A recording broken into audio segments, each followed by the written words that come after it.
Um grande filósofo cristão, Hermann Doivert, ele disse uma vez o seguinte, que Deus é o ser absoluto e tudo nesse mundo, de certa maneira, é relativo. Todas as coisas são condicionadas, elas existem em função de alguma outra, né? E aí ele disse o seguinte, quando você nega Deus, que é o ser absoluto, você termina absolutizando no lugar de Deus alguma coisa deste mundo. Assim, por exemplo, Freud absolutizou a sexualidade. Todo o comportamento humano, tudo no homem e nos animais era explicado a partir da sexualidade, como se isso condicionasse tudo mais. No caso de Marx, ele absolutizou o fator econômico. Outros absolutizaram o fator linguístico. Hoje em dia, no pós-modernismo, é o que se dá muita ênfase. Tudo é uma construção, tudo é linguagem.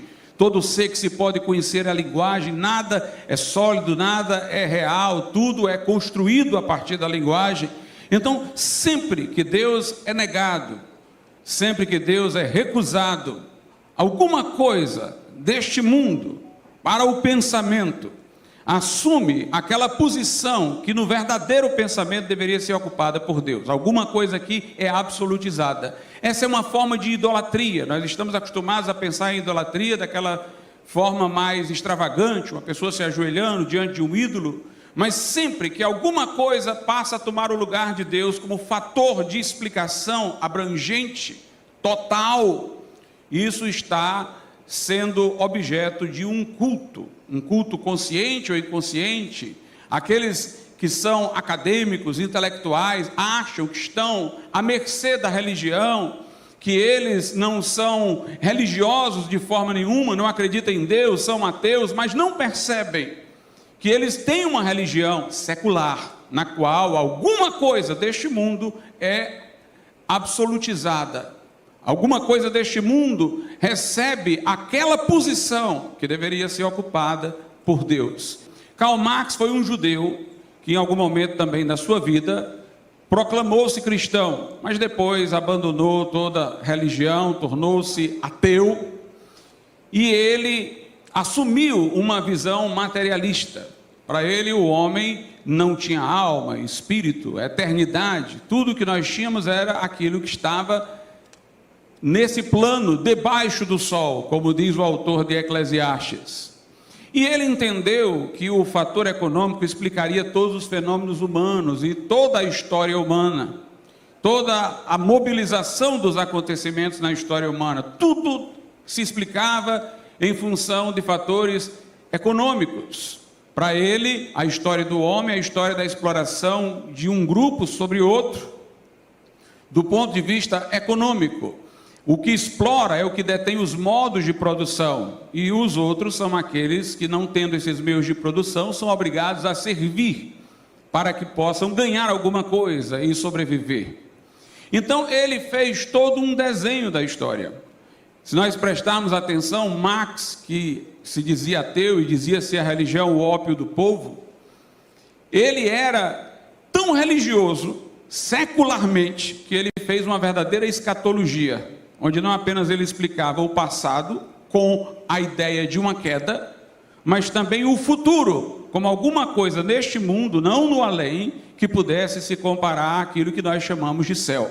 Para ele, no início, os homens viviam em total promiscuidade, não havia noção de família, e nem havia noção de propriedade, tudo era de todos, inclusive mulheres e homens.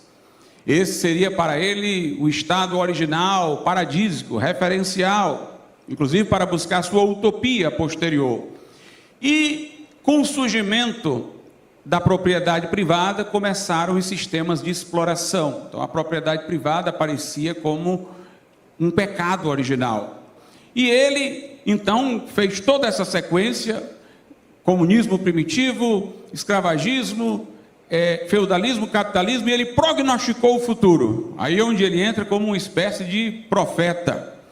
Ele então disse que os países mais avançados no capitalismo iriam ter a classe trabalhadora organizada. Essa classe iria tomar consciência de si como um grupo, e eles iriam derrubar a burguesia e implantar a ditadura do proletariado. a ditadura dos trabalhadores, o socialismo. Nesse momento aí, o que é que aconteceria? Os trabalhadores tomariam os meios de produção.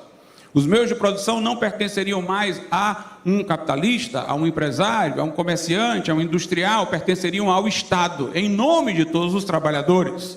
E todos seriam, de certa maneira, funcionários públicos, todos estariam trabalhando para o Estado. A ideia era que, passado um tempo, as pessoas desacostumassem em ter propriedades, então o Estado poderia desaparecer e de repente voltar a ser como era antes, tudo é de todos, todo mundo vivendo em paz, numa situação sem Estado, sem prisão, sem marginalidade, todo mundo tendo tudo, tudo sendo de todos, que seria o comunismo. Note que o proletariado aparece como classe redentora, como se fosse a que iria implantar o socialismo para voltar ao comunismo. E o comunismo aparecia como se fosse o céu, o fim da história.